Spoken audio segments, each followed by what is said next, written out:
Good morning, y'all. I want to focus today on the issue of disappointment. I imagine it's something that all of us have experienced in one form or another in the last few weeks as we are encountering things getting canceled. Maybe you've had a trip canceled. Maybe you've had um, events canceled that you are in a routine of going to, getting to stay connected with other people. Maybe it's having your favorite sport canceled or postponed for the time being. Just today we found out that, or yesterday we found out that the Olympics has been postponed. There's a lot of things ranging from maybe a small disappointment to a very large disappointment.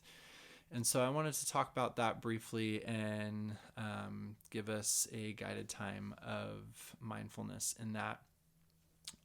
So part of disappointment is also kind of like a grief, working through a grief that we are dealing with. And disappointment relates very closely to expectations and expectations of we have of things like I expect to be able to go into the store and get a case of toilet paper off of the shelf.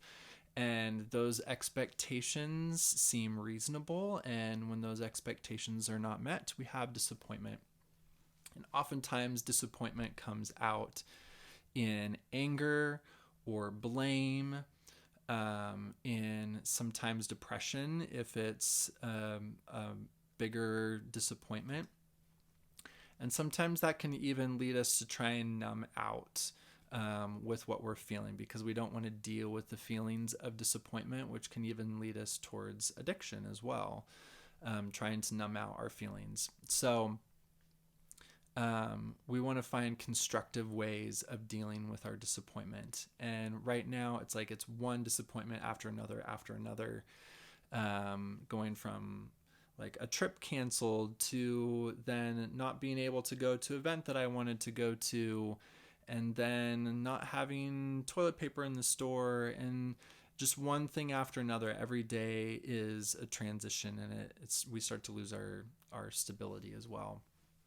So what are some good ways of dealing with disappointment? I want to give us some real tangible ones, and make this really practical.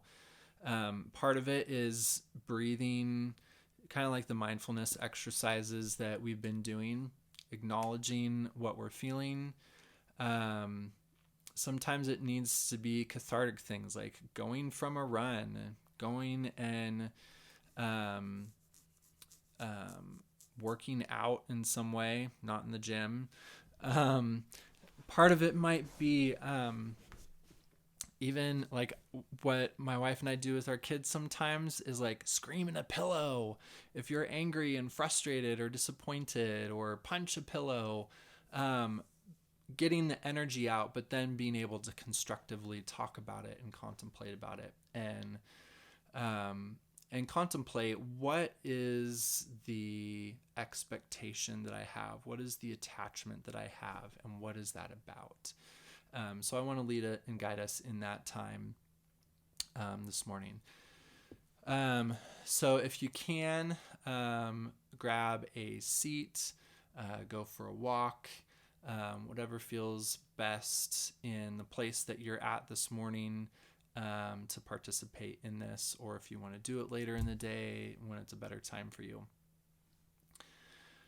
So take a deep breath, and just to kind of engage physically in this, if you want to hold your hands out and imagine whatever disappointment you have and what expectation that you had, and hold that in your hands and picture and remember what that is.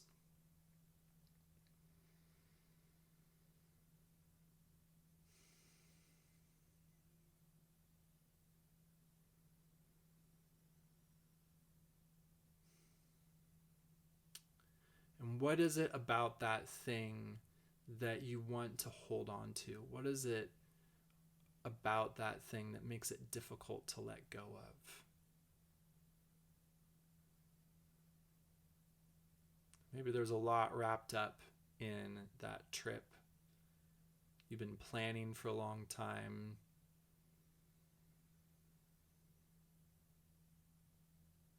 Maybe it's a hobby or an event that is a routine, and it's really hard to have that routine taken out of your life right now.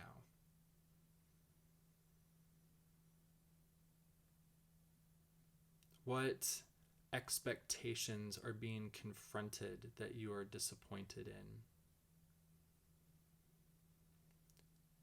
And you could sit for a long time in this, but for the sake of the shortness of this video, I want to guide us into the next step, which is when you're ready, let that thing go.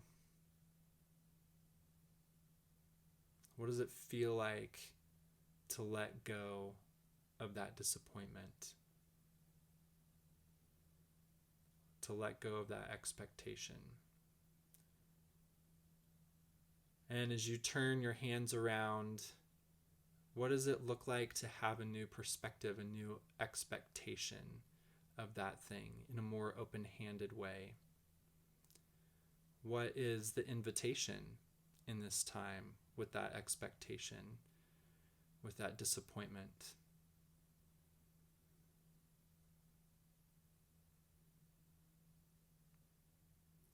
And to stay in this mode, or this mode is to fixate on that. And there's some things that we just have to move on. And maybe this isn't the best example, but we have very little hospital masks and N95 masks to stay safe. We can't stay in this disappointment and this frustration. We have to release that emotion at some point, but we also need to go into action. What is the action to take out of the disappointment that we feel? What is the invitation? So take that with you today, and acknowledge the disappointments that we are encountering pretty frequently right now in this season. Have a good day, y'all.